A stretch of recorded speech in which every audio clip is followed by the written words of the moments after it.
Morning children. आशा करती हूँ आप सब घर में स्वस्थ होंगे, प्रसन्न होंगे। बच्चों, आज मैं आपको पाठ 3 का शेष भाग पढ़ाऊंगी। देखिए, पहला वाक्य है राकेशः दन्तैः फलं खादति। राकेशः दन्तैः, लेकिन पहले ये आप जान लीजिए बच्चों, दंत मीन्स क्या होता है? दांत। और दन्तैः, ठीक है, दन्तैः मीन्स अनेक दांत, ठीक है। तो राकेशः दन्तैः फलं खादति। इन सब का अर्थ मैं पहले भी बता चुकी हूँ, इसलिए मुझे नहीं लगता कि इसे लिखने की आवश्यकता है। तो राकेश दांतों से फल खाता है। खादति मीन्स खाना। तो राकेश एक है, इसलिए यहाँ पर क्रिया भी एक वचन की लगी है। राकेश दांतों से फल को खाता है। अब आगे है जनाः। जना मीन्स हमने आपको पहले भी बताया था, लोग। जनाः लोग दांतों से फलानि। अभी राकेश एक फल खा रहा था, लेकिन अब कई लोग दांतों से कई फल खादन्ति खाते हैं या खा रहे हैं। फिर है ते दन्तैः फलानि खादन्ति। ते का अर्थ होता है बच्चों वे सब, ठीक है। ते का अर्थ होता है वे सब। वे सब दांतों से कई फल खाते हैं। ताः कन्याः पादाभ्याम गृहं गच्छन्ति। देखिए ताः, बच्चों ये ताः जो है इसका भी अर्थ होता है वे सब, लेकिन जैसे मैंने आपको बताया था ना कि सह और सा, सह पुल्लिंग के लिए प्रयोग किया जाता है और सा स्त्रीलिंग के लिए, वैसे ही बच्चों ये ताः जो है वो स्त्रीलिंग के लिए है, ठीक है। मैं यहाँ पे लिख दे रही हूँ स्त्रीलिंग। ताः स्त्रीलिंग है, तो ताः कन्याः वे सब लड़कियां, पादाभ्याम देखिए दोनों पैरों से, मैं लिख रही हूँ, ध्यान पूर्वक देखिएगा बच्चों, पादाभ्याम यानी दोनों पैरों से। वे सब लड़कियां दोनों पैरों से गृहम का अर्थ होता है घर, गच्छन्ति जाती हैं। वे सब लड़कियां दोनों पैरों से घर जाती हैं। तौ बालको पादाभ्याम धावतः। तौ का अर्थ देख लीजिए बच्चों, तौ का अर्थ होता है वे दोनों। तौ का अर्थ होता है वे दोनों। वे दोनों दो लड़के, बालको मीन्स दो लड़के, बालकः बालकौ बालकाः। बालकः एक वचन, बालकौ द्विवचन और बालकाः बहुवचन। तो दो बालक, वे दोनों दो बालक दोनों पैरों से धावता दौड़ते हैं। वे दोनों दो बालक दोनों पैरों से दौड़ते हैं। फिर आगे है शिशुः क्रीडनकेन खेलति। ठीक है, क्रीडनकेन का अर्थ होता है बेटा खिलौना। देखिए, क्रीडनकेन का अर्थ होता है खिलौना।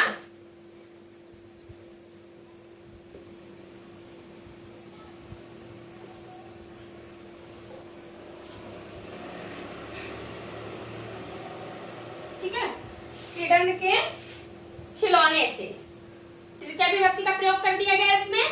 क्रीडनकेन, जैसे कंदुकेन में तृतीया विभक्ति, कंदुक मीन्स गेंद होता है, लेकिन कंदुक में तृतीया विभक्ति में प्रयोग करते हैं तो हो जाता है कंदुकेन, वैसे ही ये क्रीडनकेन, ठीक है। शिशु क्रीडनकेन, शिशु मीन्स बच्चा, खिलौने से खेलती खेलता है। बच्चा खिलौने से खेलता है। फिर आगे है उमा क्रीडनकैः खेलति। उमा खिलौने से खेलती है। राजा सेनाभिदेशं रक्षति। राजा सेनाओं के साथ देश की रक्षा करता है। फिर से सुनिए, राजा सेनाभिदेशं रक्षति। राजा सेनाओं के साथ देश की रक्षा करता है। डियर चिल्ड्रन, अब इसमें एक अभ्यास कार्य है कि वाक्यों को शुद्ध करके लिखिए।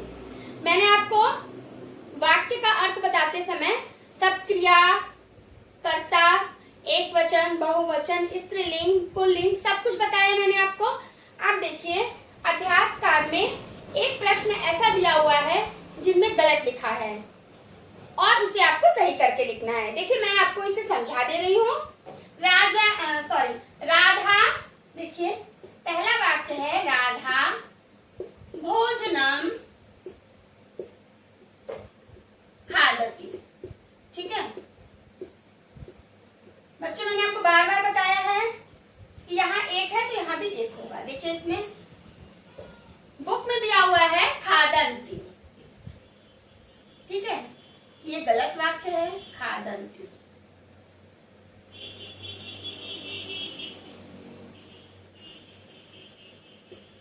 राधा भोजनम खादंती। देखिए यहाँ राधा है तो यहाँ एक वचन है ना बच्चों, तो यहाँ एक वचन है तो यहाँ भी आपका एक वचन ही होगा। लेकिन खादंती बहुवचन है, खाद का रूप चलता है खादती, खादता, खादंती। तो यहाँ राधा एक वचन है इसलिए यहाँ पे बहुवचन होगा। इस वाक्य में ये गलत है। ठीक है, तो ये राधा राधा ही होगा, भोजनम भोजनम ही होगा, खादंती की जगह पर आपका हो जाएगा खादती।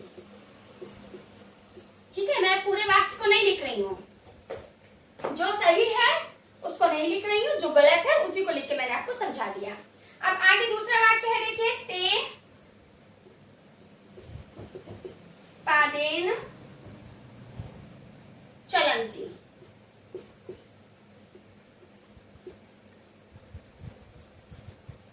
बच्चों ये समझने वाली चीज है। देखिए ते पादेन चलंती। पादेन क्या है आपका? एक वचन है। एक के लिए एक प्रयोग किया जाता है, एक वचन ना। तो हम एक पैर से नहीं चलते हैं, हम दो पैर से चलते हैं।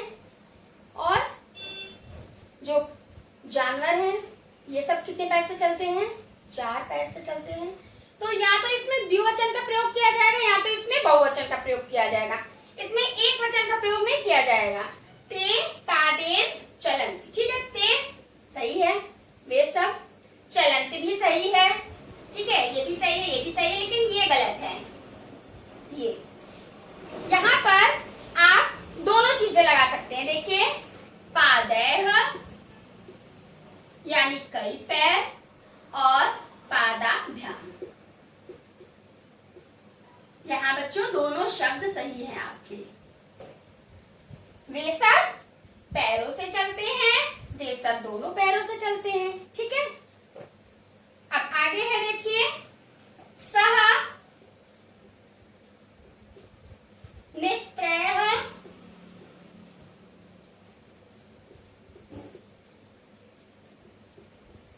पश्यति। सह नेत्रैः पश्यति। अब इसमें देखिए बच्चों ये सा है, ये पश्यति है, ये भी एक वचन है, ये भी एक वचन है, इसलिए ये भी सही है और ये भी सही है। लेकिन ये गलत है। जानते हैं क्यों? ये बहुवचन है। हमारी सिर्फ दो ही आंखें होती हैं। ठीक है, हमारी आंखें दो से अधिक नहीं होती हैं, इसीलिए हम आंख के लिए द्विवचन का प्रयोग करेंगे, नेत्राभ्याम। नेत्र नहीं, तीन आंखें नहीं होती हमारी, तीन आंखें सिर्फ भगवान शंकर जी की होती हैं और सब किसी की सिर्फ दो आंखें होती हैं, इसीलिए हम इसे बच्चे लगाएंगे नेत्राभ्याम। सह नेत्राभ्याम, नेत्राभ्याम, इसमें द्विवचन। ठीक है, नेत्राभ्याम, सह नेत्राभ्याम पश्यति। ठीक है बच्चों, आगे है प्रमोदः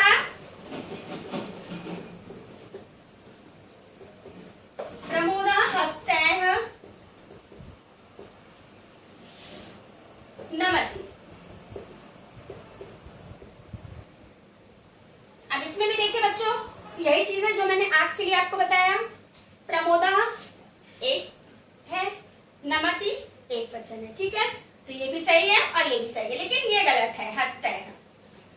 क्यों? क्योंकि प्रमोद के पास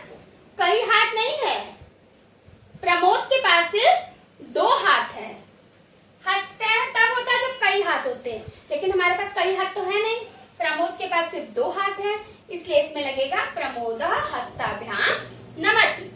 देखिए, हस्ताभ्यां नमति। समझे बच्चों? प्रमोदः हस्ते, हस्ते ये शब्द गलत होगा, प्रमोदः हस्ताभ्यां नमति। ये इस प्रश्न में आपको गलत वाक्य दिए रहेंगे, उस गलत वाक्य को आपको सही बनाना है। इसीलिए ये अभ्यास कार्य मैंने आपको बोर्ड पर समझा दिया। बच्चों, इसको आप ध्यान पूर्वक पढ़िएगा और पढ़ने के बाद यदि इसमें कोई आपको समस्या उत्पन्न होती है तो आप लोगों से रिक्वेस्ट है कि आप लोग उस समस्या को कॉपी में नोट कर लीजिएगा। फिर जब बच्चों आपकी लाइव क्लास चलेगी जिस दिन, उस दिन आप अपने इस समस्या का समाधान कर सकते हैं। अब आपके पास आपके पास अच्छा उपाय भी है कि पहले आप पढ़ते थे, कोई समस्या होती थी आप टीचर से पूछ नहीं सकते थे, लेकिन अब आप पढ़ते समय यदि आपको कोई समस्या होती है बच्चों, तो उसे आप अपनी कॉपी में नोट कर लीजिए और जब आपकी क्लास चलेगी लाइव क्लास, तब आप अपने टीचर से उस समस्या का समाधान कर सकते हैं। इसलिए इस प्रश्न को आप ध्यानपूर्वक पढ़िएगा। डियर चिल्ड्रन, आशा करती हूँ मैंने आपको जो कुछ भी आज पढ़ाया आपको समझ में आया होगा। आपसे अनुरोध है बच्चों कि आप जो कुछ भी पढ़िए, अगर कुछ उसमें पढ़ने में दिक्कत आती है तो उसे आप अपनी कॉपी में नोट कर लीजिए। उसके बाद आप अपनी अध्यापिका से या अध्यापक से लाइव क्लास में पूछ लीजिएगा। बच्चों, आज आपका होमवर्क है कि ये जो मैंने अभ्यास कार्य में ये प्रश्न जो मैंने आपको समझाया है, इस प्रश्न को आप अच्छी प्रकार से समझ करके और कॉपी में लिख लीजिएगा। Thank you.